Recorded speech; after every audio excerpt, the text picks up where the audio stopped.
Welcome back to the Midlife Happiness Project. And I'm Sarah, and I have a really interesting guest that I'm delighted that I can introduce you to today. Her name is Felicity. Hi, Felicity. Welcome to the show. Thank you, Sarah. I'm excited to be here. Thank you. Absolutely. Okay. So, Felicity has had a really colorful, interesting life, and there's many layers to kind of what makes her interesting. But when it gets down to that thing we always talk about on our show, the very thing that you've introduced to your life that's really added some happiness, what would that thing be? Well, the thing that has added a lot of happiness to my life has been writing, and in particular, writing a 5-book science fiction series that allowed me to do a lot of research and explore areas that I probably would never have explored or researched if I hadn't decided to write science fiction. Now, people listening are probably thinking, well, that's fabulous, but I'm guessing she was always a writer, she was always an author, and that's kind of what makes your story even more interesting. If you can just introduce yourself, tell us a little bit about what you were doing before you decided to embrace this new identity as an author. Well, yes, I'd love to. I was the CEO of something called the World Affairs Council of Connecticut, and that's an organization that does a lot of work in the foreign policy area. And we also do a Model UN program. So in that role, I really brought a lot of people to Hartford, like Nancy Pelosi, like Vicente Fox, and other people like that to talk about foreign policy and to have conversations with people around the importance of it and just letting them know more about it. So very different. I had to run the organization. I had to raise quite a bit of money every year. And we did a lot of interface with corporations. So it really spanned a lot of different areas. And being the head of it, I had to do a lot of fundraising and writing. I did write, but it was technical writing. Hmm. Yeah. Okay. So I guess I've got to ask, how did you go from that to deciding you were going to write? And this is not just um, any sort of novel. Specifically, this is science fiction. So, Hmm. how did this all come about? Well, I think that I've always written in my life, but never had the time to seriously write. So, with deciding to write science fiction, I had always been interested in quantum physics, and I had read Michael Talbot's very famous book called The Holographic Universe. And when I read that book, I thought to myself, this is amazing. All these ideas of different realities and quantum entanglement and quantum time and space time, uh, rolling space time together, and how you could go through a black hole or all those kinds of things and kind of bring the ends of space and time together and travel very fast. So there were many things I read about, and it was in the holographic universe. And so I thought, gosh, I want to write a novel about this, but I want to make it exciting with really neat characters and all those things that make novels possible. So yeah, so I started off and I wrote the first novel, the first book, and at that time I didn't know it was going to be a 5-book series. I got a really, really good editor because I wanted to publish these books. I think if you want to publish, you really do need an editor. So I got an editor, and he basically said, well, you're going to have to rewrite it because, yes, yeah, because I can. This is not working as a novel, and he wasn't a science fiction writer. He was a very good novelist, and so slowly he worked with me and got me to the stage where he felt it was eminently publishable. But there were so many things I had to learn. But you don't need to write a novel like I did. What you can do is write blogs. You can write for your local newspaper.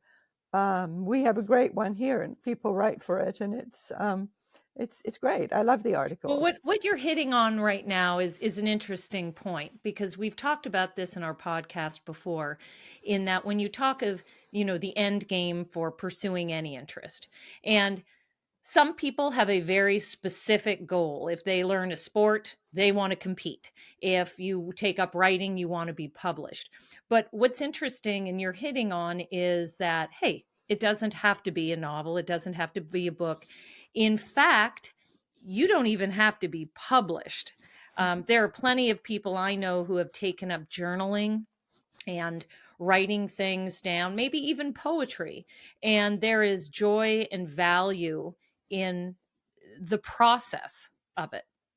Yes, absolutely. You go into the woods, I say, and you look at the trees and you start to discover those trees are sort of aspects of yourself. And you start to discover the trees. And it's very interesting to do that, because you start to realize there are things you have been thinking about or been wanting to say or research.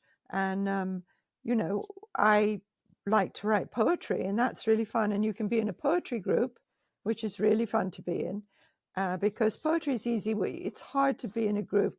I'm not in writing groups because novels are hard to be in groups about. Short stories, though, and poetry are great.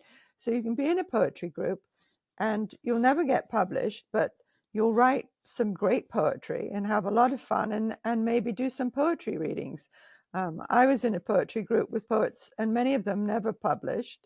And they really wrote about some very interesting and very intense experiences in their lives. So there's like a therapeutic value there. Very therapeutic. I was just going to say, one of my very close friends actually had a rather wayward daughter. And I always remember that her poem, it was "My daughter's a drummer in a rock and roll band." And it was a very wonderful poem, because it was full of, the way she was nervous about her daughter being a drummer, but she was also, because this was her career. I mean, this is how she made a living. It wasn't a terribly easy way to do so, but she was able to express all kinds of things in it. So, yeah, I think writing is just such fun, and such a fun way to share your experiences. I mean, writing letters, you can write letters. I mean, now on the computer we write them, but I'll often much prefer to write not an email but a letter to someone, because you just have more space and more thought time, I call it, to think about really what you're saying. Yeah. So, okay, so we've got people out there listening who are thinking, oh my gosh, this is exactly what I've always wanted to do. I've always wanted to write something, be it a book or a story, and I'm just terrified because I don't know where to start. When you think of your own experience, can you describe to us what it was like when you finally made the decision, I'm not going to think about this anymore. I'm not going to talk about this anymore. I'm actually going to sit down and do this. Can you describe to us what it was like when you finally sat down and committed to the process and put pen to paper? Or maybe people don't actually use pens. I maybe it's always on the computer. I'm old school. No. Yes, let me explain. Because the process is always different for the different what you're writing. For instance, if you want to write a short story, you probably have an idea. You probably think, "Gosh, this would make an amazing short story." Okay, so the way you do it is, I think, you just you sit down and you outline it. You outline the story. You say, "Okay, this is the beginning, this is the middle, this is the end. Oh, this is how I did it, and I'm going to write that." If it's a poem, for me, it always just came. I would just know, I would start to write the poem, and it would just emerge. So it was more like the muse coming through. But I've always loved poetry. Since I was very young, even in high school or junior or what you call elementary school here, I was reading and writing. I was just like simple little poems or poetry. So that's a different process. Writing a novel, some people do know where they're going. They will outline. They will say, this is going to be the story. These are the characters, and this is how I'm going to write it. There's going to be a beginning, a middle, an end, a protagonist, an antagonist, this is the plot, and so on. For me, it's different. I allow my characters to drive the story. So sometimes I really don't know where I'm going. And a character will say to me, you can't do that. You've got to do this. So, this is all sort of a bit of a silly way of saying it, but it is the absolute truth. The characters do drive me, and I'm never quite sure what I want a character to do or how it's going to evolve. So I think there are different ways of writing. However, now if you're going to write an article, that is a different thing. I think you sort of have a beginning, and a middle, and an end, and you think, well, what's the theme or an essay of this, and how does this theme evolve over the course of the writing, and how many words am I constricted by, or am I going to make it a long essay or a short form essay, all those kinds of things. And I think what a lot of people could write are memoirs. It's something you can write for your family. You can talk about your childhood, and then how you got into your thinking, how you got married, your children, you put some photographs in it. It's a wonderful thing for your family to have when you're still around or when you're not around. It's a very easy way to write, and you needn't worry You about must, publishing. I'm guessing, I've heard this from other people who are writers that, I mean, I guess with anything that you are taking seriously and you want to get the work done, that you have to be very regimented about it. So, how does your day look when you are embarking on this? You're in the throes of writing a book. Do you just write when the feeling takes you? Is this a very academic process, very strict? You sit down at your computer at the same time every day. Can you speak to that? Yes, I do. I usually write, when I'm writing a book, I'll generally write for 4 or 5 hours a day. And I generally start in the morning, because I'm more of a morning person, so I'll get up early, and I'll start writing, and I'll write for quite a long time. Um, and the whole process is, first you do the first draft, then you rewrite it, then you rewrite it, then you rewrite it, and you're never quite satisfied. And I've published the first in my series, and the second is, I feel, where I want it. The third too.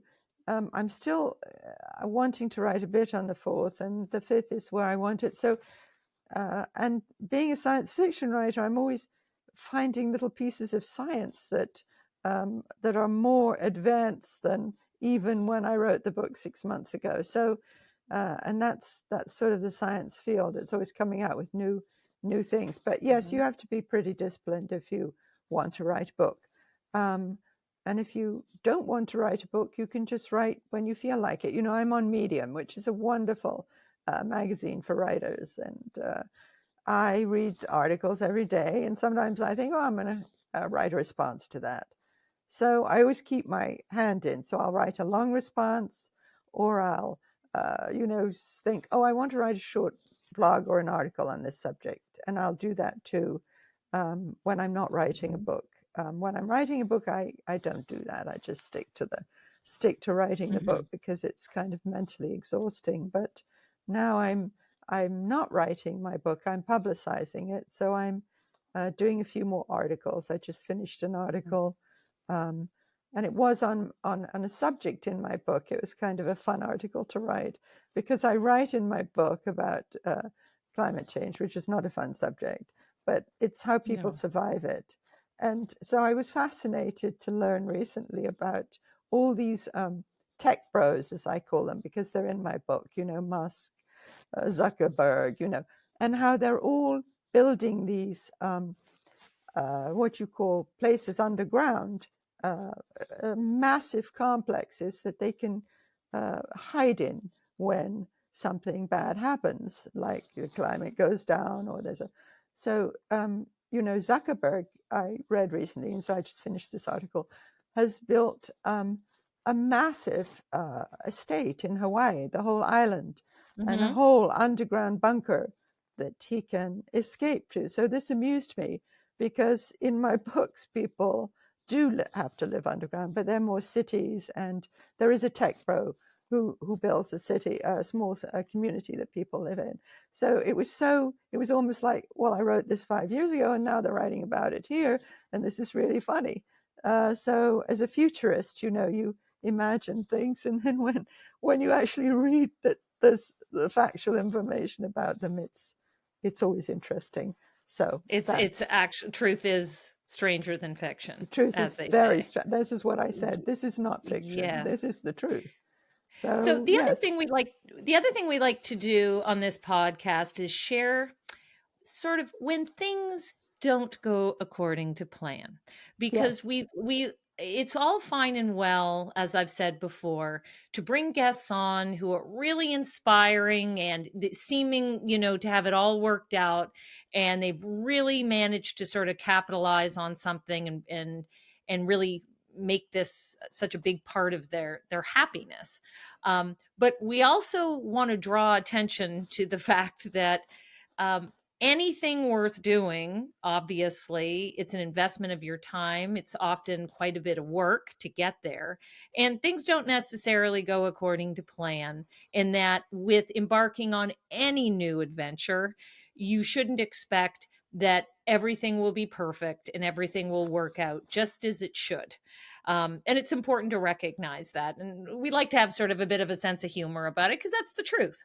So, when you delved into this new adventure of yours of writing, was there anything that you thought you weren't prepared for that may have happened? Any little hiccups along the way that you'd want to share with anybody listening who might be considering uh, writing?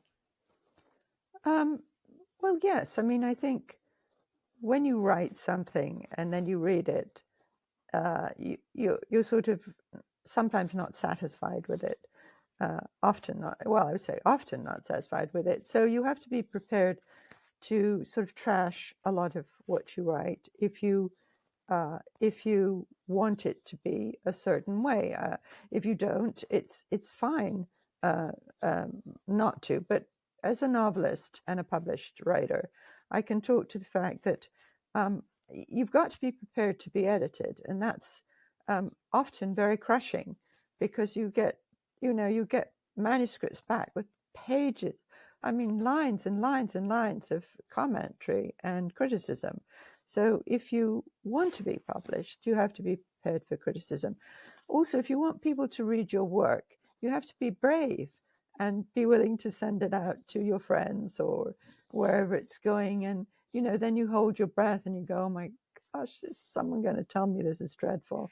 I have to stop you right there because I'm a painter, and as an artist, a visual artist, what you're saying to me, I mean, this really could not be more true. Bravery. I love Yes, that you use that word. Bravery, bravery, bravery. Um, when anytime you paint something, and I assume when you write something, even if it's not about you, yes, it is still expressed but by you. It is an yes, extension of you, your thoughts, your feelings, your creativity, the way you see the world. And to put it out there in the world is very frightening. yes, And you yes, must be brave, yes, because people have opinions. yes, And what I find is sometimes people think, oh, they had something critical to say. But what I have to say, and I'm sure you can appreciate this too, it's of course you want your work to be well received, and you might think, oh, the worst that could possibly happen is that it's criticized. That's not the worst. The worst is when there's just no interest, there's no Exactly. reception, Yes. it just falls flat, it's neither here or there, it's fine, but you don't get any response. And sometimes you have to embrace, I think, that the criticism, because hey, there's if it's worth criticizing, there is something there. There's room for growth. Yes. But I really had to hone in on your word bravery, because I think that is so important with any creative endeavor, be it literary, visual art, music, anything like that. Exactly, because you're standing on the stage alone. There's no one else Yes. around you, and you're there. This is your work, and no one else's, and that's always the part that makes you. Hmm. You have to be brave, and you also have to be open to disappointment if you want publishing, because you can submit to many places, and you get all these no thank you, this is not what we want, we're not publishing this now, and that kind of thing. So that's always hard. And I remember on Medium, I joined a magazine there, and I was writing, and the editor was extremely critical. And not just that, he wanted me to be much more confluent with technology than I really was. And I just wasn't confluent enough. So, so that was disheartening. We've actually remained friends. He's a big Hollywood producer, and he's a writer himself. So it was a bit crushing, but I think you those are the things you have to do, and you have to be fearless if you like what you've done, and you stand by it. And I understand painters, because many of my friends are painters. You have to stand by it. It's your work of art, and it's saying what you want. But there again, if you just want to write something and you want to give it to your husband or your family or your friends to read, because I think once you do have to be brave, and you have to say, well, maybe they won't like it, but maybe they'll tell me what they like about it, and that kind of thing. So yes, any creative artist um, is, but I think also I say I write for myself too. If I'm satisfied with a piece, I think, gosh, did I write this? Did I really do this? Yeah, that's not too bad. So yeah, yeah. So I get, and this is, it's, I sometimes I feel like I'm putting people on the spot, because it's hard sometimes for people to articulate or put into words specifically what makes them happy. But let me ask you, what is it about writing that makes you happiness, that brings happiness into your life? Um, that's an interesting question. I think what I love words. I love what words can convey, and so what gives me happiness is really to paint with words. I mean, you're a painter. I like painting with words, and there's a satisfaction that I get when I produce a piece that I feel is well constructed, and uh, does what I want viscerally, which means emotionally does what I want. Then I feel very happy. I feel very content. I feel like, oh yeah, this is good. Like this makes me feel good. It's like eating a good meal or something. It makes me feel full. It's nice, a nice Mm. feeling. Would it be fair to say that you're proud of yourself? Yes, very much so. In a way, although proud of myself, I would say, am I proud of myself? Probably more proud of my work. Mm-hmm. Yes, yes, yes. That's how I would put it. More proud of my work in that sense. Yes, and it's just fun to to read something and say, yeah, that's not bad, as I said. Yeah. Well, you really do have an interesting story, and you're certainly not the first person I've met who has been interested in writing, although you may be the only person I know who went ahead and actually did it, Mm. and then didn't just end it at one book, but then are motivated to continue with it. So I think your story is really interesting. I'm sure you hear this all the time from people that, oh, well, I've always wanted to write a book, or I always Yes, had a yes, story in my head. The yes, difference being, of course, that you went ahead and did it. yes, And yes, this is what this program is about. Stop talking about it and thinking about it. The last thing you want to do is regret that you never went ahead and did it.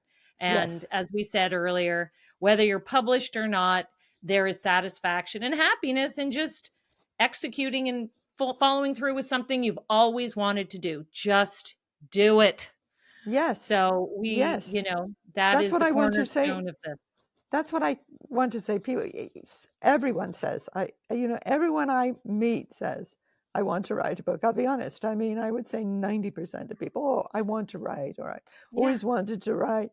And in my head, And I'm yet she going, does. pick up the pen, put the piece of paper, or, Hmm. get to the computer, and it doesn't matter what comes out. It doesn't matter. Just do it. Just do Right. it. Yeah. Yeah. And Yeah. you were right, earlier when you were talking about bravery. We tend to be our own worst critics and so hard on ourselves. And as much as we want to talk ourselves into something before we've even started that, we're already talking ourselves out of it because, oh, maybe I really don't have anything to say. Maybe enough with the maybes. Just do it. What's the Well, worst that can happen? You may not be on the bestseller list. But once you wrap your head around the intention behind it and just seeing value in the process, I think everything else is just icing on the cake, truly. no, that's true. And I would just for those who really do want to publish a book, I would say, look, there's so many ways you can do it now. First, the first thing is write it, do edit it, do get it edited. I would say if you want to publish, very important to get it edited. Try submitting it to places, but now you can self-publish on Amazon, or there's a lot of Yes. platforms where you Hmm. can self-publish. I have a friend who has toured the United States in her van, and she wrote all these lovely little sort of pieces about what they were seeing and all their adventures as emails to her friends. And then she compiled them in a book, and she created a cover. She had it edited, and she published it on Amazon. It's for sale there now, and it's wonderful because, anyone coming to the States who wanted to Yes. make a trip like they have done, they've gone to every state, in their RV in America, and it's a wonderful guide, and amusing, funny, lots of things in it. But it started off as a series of emails to her friends, and she self-published. So I'm saying that's the way to do it, and she was smart enough to get a good editor. Well, thank you so much for this chat today, Felicity. I really enjoyed talking to you. And for those listening who are interested, what is the name of your series? My series is called Until This Last, but the actual book is called The Burning Years, the first one. And that was published in July, and it is available on Amazon. It's the beginning of a series of a matriarchal family. They're Sophies, and I chose the word Sophie for female wisdom, and they're scientists, and they have a lot of adventures, and their adventures continue over 200 or 300 years. In the first book, we do discuss quite seriously climate change because I'm very concerned about it. But it's quite an adventure story. And two of my characters are bioengineered humans, and so you can learn about bioengineering, and it's actually a real thing. You can, it's Wonder Woman, but you basically replace parts of your body with, like my hip, with steel, and it's very strong. So my characters are bioengineered, and but they do sort of give a sense of what has happened to the surface of the planet and how we need to stop doing what we're doing. I really wrote it so that when people read it, they say, "Oh gosh, Yeah, and in the It's a back, commentary. yes, Hmm. you can learn, the organizations you can join and the things you can do. And I've got a whole glossary of all the scientific terms because I do write hard science. So it is then easy for people, to flip back and see what I've written. And not only are you writing, then you are the process of writing this particular type of science fiction. Yes, It forces you to really learn, yes, which is, yes, I'm sure that adds to your happiness. it does. I love it. You're right. The research I absolutely love. Yeah, Well, just, thank yeah. thank you so much for being a guest on our show. So appreciate it, and I encourage our audience, go check out her books. This is very exciting, and I hope, whether it's writing a book or anything for that matter, creative or otherwise, just go start it and face the world bravely. I think that's well put. And on that note, thank you again for joining us. Please continue to subscribe to our channel, and we will see you next time on the Midlife Happiness Project. Thank you.